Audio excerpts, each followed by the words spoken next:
সন্মিলিত কাৰ্বি আংলং জিলা ছাত্ৰ পৰিষদ চমুকৈ উচুকা ডিফু আঞ্চলিক সমিতিৰ উদ্যোগত ডিফু চহৰৰ মাজমজিয়াত আজি আমি কাৰ্বি আংলঙত জৰ্জৰিত সমস্যা 5টা মূল সমস্যা লৈ পেলাই আজি আমি এঘণ্টীয়া অৱস্থান ধৰ্মঘট কাৰ্যসূচী আমি ৰূপায়ণ কৰিছোঁ। আমাৰ মূল দাবীটো হৈছে কাৰ্বি আংলঙৰ পশ্চিম কাৰ্বি আংলঙত প্ৰাথমিক পৰা উচ্চতৰ মাধ্যমিক বিদ্যালয়ৰ যিটো শিক্ষক নাটনি হৈ আছে অতিশীঘ্ৰে পূৰণ কৰিব লাগিব। আৰু দ্বিতীয়টো হৈছে 1951 যিটো সীমা নিৰ্ধাৰণ কৰা হৈছে বা যিটো বাউণ্ডেৰী ডিমাৰ্কেশ্যন হৈছে সেইমতেহে আন্তঃৰাজ্যিক আৰু আন্তঃজিলা যিটো সীমা সমস্যা স্থায়ী সমাধান হ'ব লাগিব।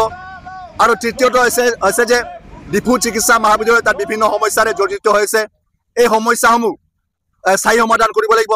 আৰু চতুৰ্থটো হৈছে যে এক সময় যিটো মানে ইয়াত মানে আপোনাৰ কাৰ্বি আংলং ৰাইজক যিটো সেৱা দি অহা ডিফু অসামৰিক চিকিৎসালয় অতিশীঘ্ৰে পুনৰুজ্জীৱিত কৰিব লাগিব।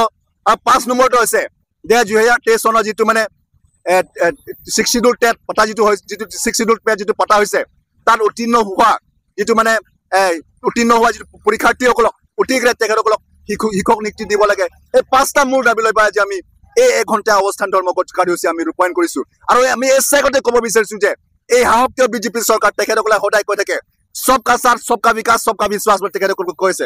আৰু তেখেতসকলে সদায় কৈ থাকে জাতি মাটি বেটি, কিন্তু বাস্তৱত আমি দেখিবলৈ নাপালোঁ। আৰু কাৰ্বি আংলঙৰ প্ৰেক্ষাপট যদি আমি চাই প্ৰাথমিক বিদ্যালয়ত 208টা প্ৰাথমিক বিদ্যালয় এতিয়াও এজন শিক্ষকে পাঠদান কৰি আছে।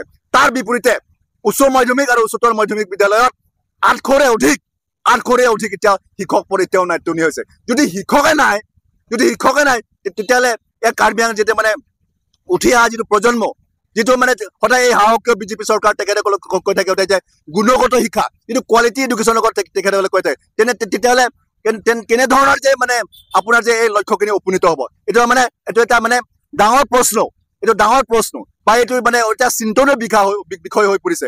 আৰু আমি ক'ব বিচাৰিছোঁ যে অতিশীঘ্ৰে এই যিটো মানে শিক্ষকৰ নাটনি অতিশীঘ্ৰে পূৰণ কৰিব লাগিব।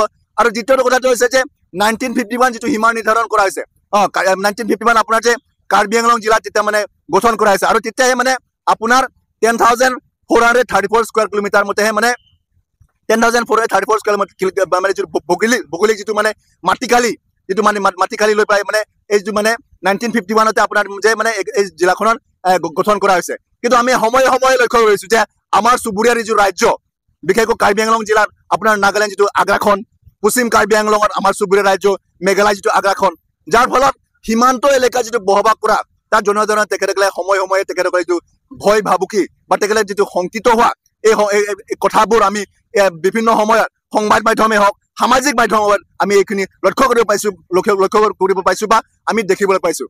আৰু সীমান্ত এলেকা যিটো উন্নয়ন কৰিবৰ কাৰণে বিভিন্ন যিটো উন্নয়নমূলক কাম কাজ কৰিবৰ কাৰণে অসম চৰকাৰৰ অধীনত সীমান্ত এলেকা উন্নয়ন বিভাগ যিটো আছে আৰু কাৰ্বি আংলং সাহিত্য পৰিষদৰ যিটো অধীনত যিটো মানে সীমান্ত উন্নয়ন যিটো বৰ্ড আছে, কিন্তু এই দুটা যিটো বিভাগ আছে এই বিভাগ থকা স্বত্তে তেখেতসকলে যিটো উন্নয়নমূলক কাম কাজ তেখেতসকলে যিটো কৰিব লাগে সেই কাম কাজ কৰাত তেওঁলোকে সম্পূৰ্ণ ব্যৰ্থ হৈছে।